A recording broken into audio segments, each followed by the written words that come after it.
Hello there, welcome back to the channel. This is Nerd World. Today, exploring one of the most famous, infamous and powerful vessels in standard production in Star Trek, the Romulan Warbird. Typically the Dideridix class, although there may have been other classes of this vessel, but we'll focus on the Dideridix class because it's the most common, the most ubiquitous, and most likely the most powerful, as standard production model starships go. Before we get started, please like, share, subscribe and comment down below, and also point out that this episode is part of an ongoing series where we are comparing the disposition of the Romulans and the Klingons as adversaries within Star Trek and trying to explore the different facets of their societies. I've already done videos on their culture. There's also previous videos on the Klingon battle cruiser, the Klingon bird of prey and the Romulan bird of prey. Check those out. They should be linked in a playlist somewhere in a card, maybe down below, probably in a card. With that said, let's get talking about the Romulan Warbird. The Romulan Dideridix class Warbird was first encountered by the Federation officially in 2364. There may have been earlier encounters or suspicions by the Federation that the Romulans had such a ship.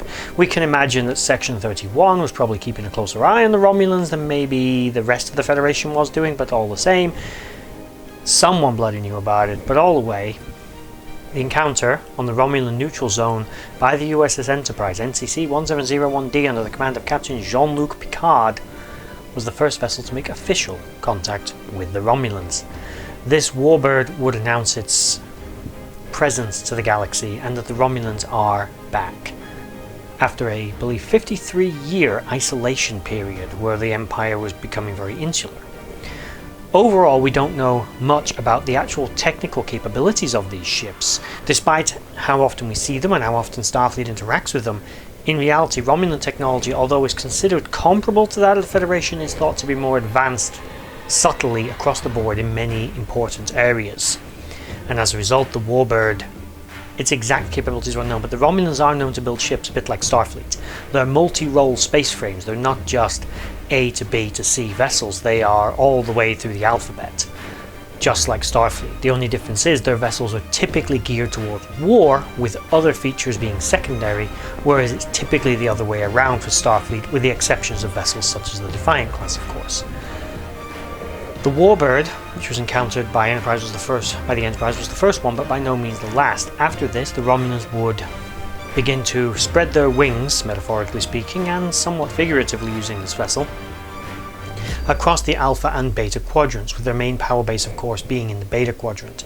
There would be vessels of this nature which were under the command of individuals like Sela that would interfere in the internal policies of the Klingon Empire, an attempted invasion of Vulcan during attempts at supposed reunification, and various other crises.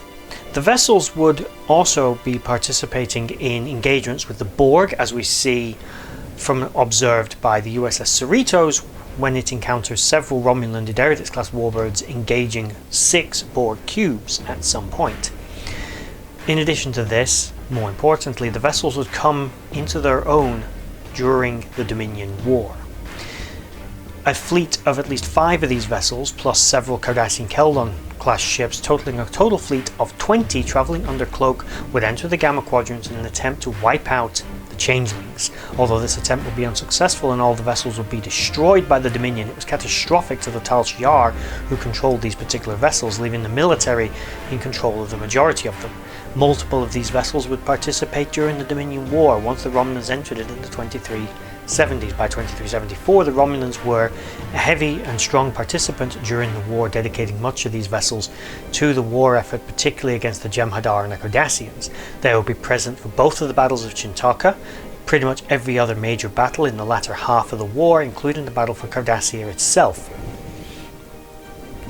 To get to understand exactly how these vessels fit into the Romulan Empire, again, we have to consider that we don't know everything about them, so what we do know we'll lay out.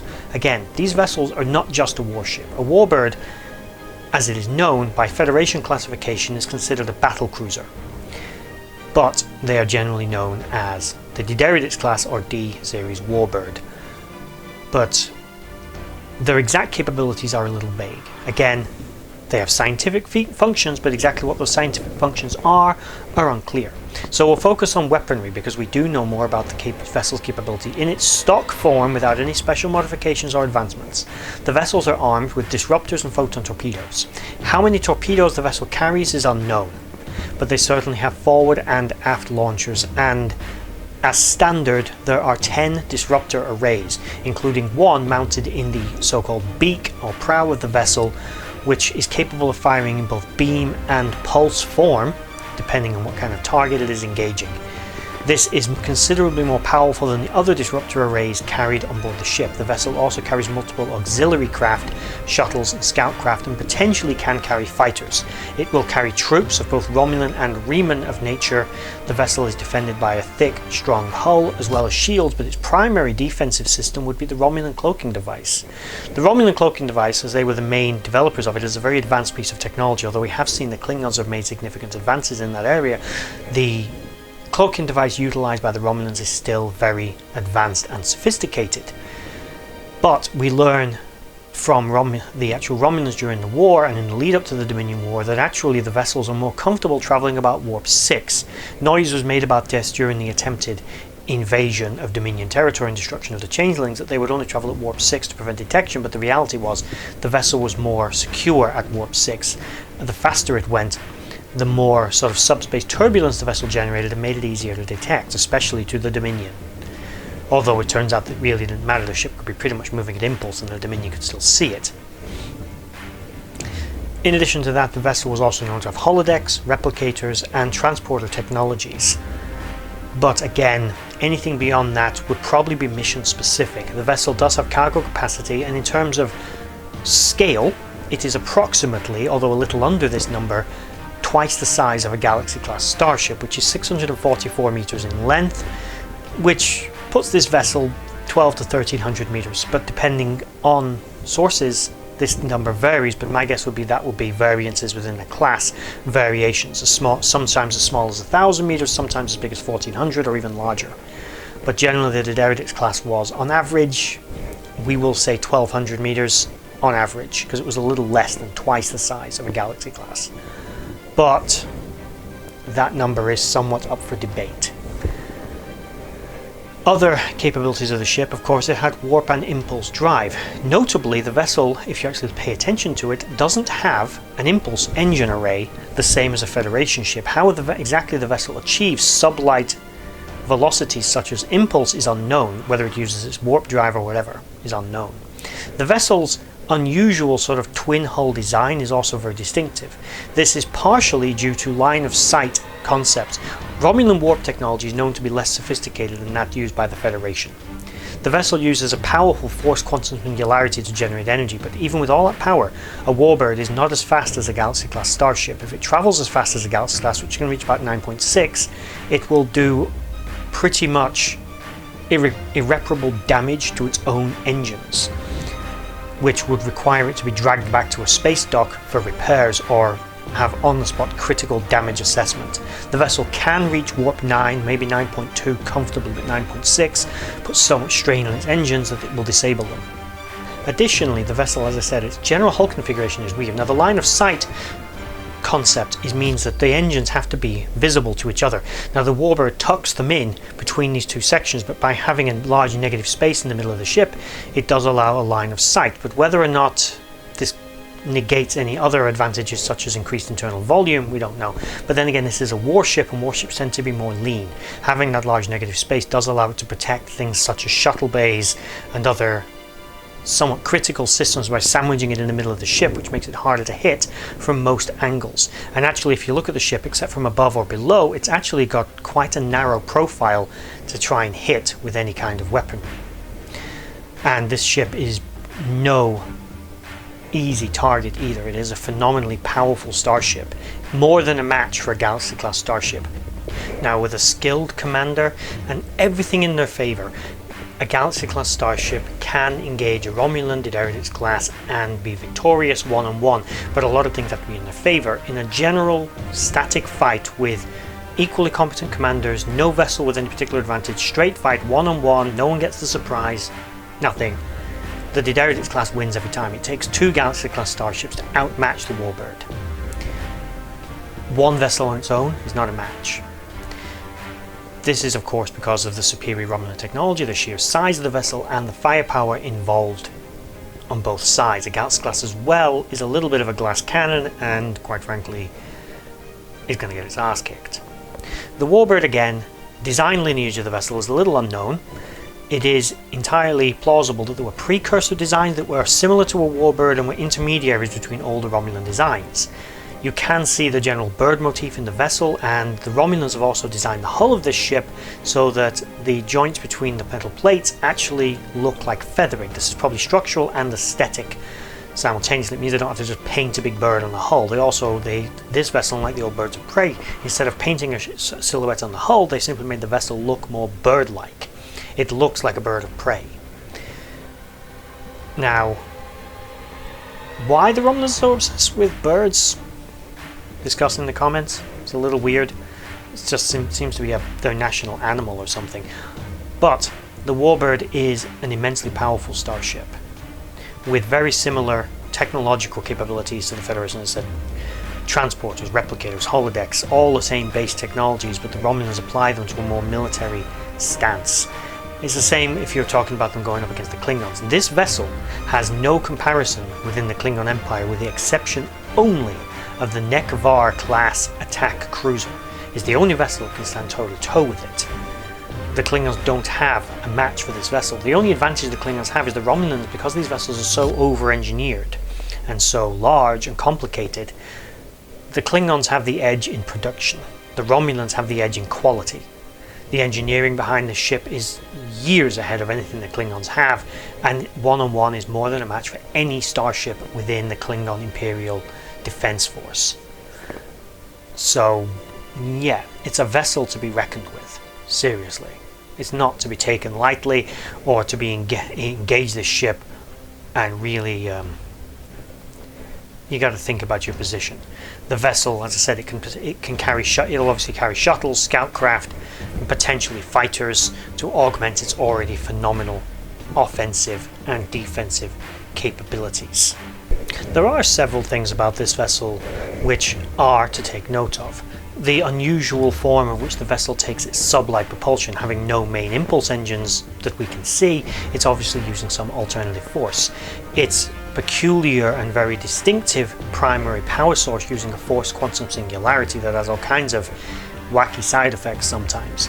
The massive amounts of firepower, the very presence of such an advanced piece of technology such as the cloaking device, the fact that the vessel is very fast, is very capable, and is also very versatile, which is another advantage over Klingon ships, which are very, very utilitarian. The Romulans actually appreciate the variety and versatility that comes with some onboard research and scientific and fabrication capabilities aboard ship. It increases the vessel's survivability and power projection to more than just a ship that comes in guns blazing. It can use subterfuge and other scientific attacks to defeat or defuse an enemy or tactical situation. More so than the Klingons certainly can. And in brief, as an overview, that's pretty much it about the Warbird. As I said, there's many things about it that are very distinctive. There's also equally amounts of stuff that's very mysterious about the ship. How many crew does it averagely carry? Is probably about 1,000 personnel on board, including troops, but this number can vary wildly. One distinctive feature of the vessel, which I neglected to mention, is about its interior. Like all Romulan ships, these vessels tend to be kind of oppressively coloured inside. But the bridge of this ship is 3 decks tall. The vessel itself has at least 45 decks, which is a big ship. But I say at least 45 because the Federation has never been able to accurately determine how many decks this ship has. It's about 45 minimum. The bridge is spread across 3 decks, not just 1 deck. So it's not decentralized, but it's definitely got versatility. Why it's spread across 3 decks is unknown.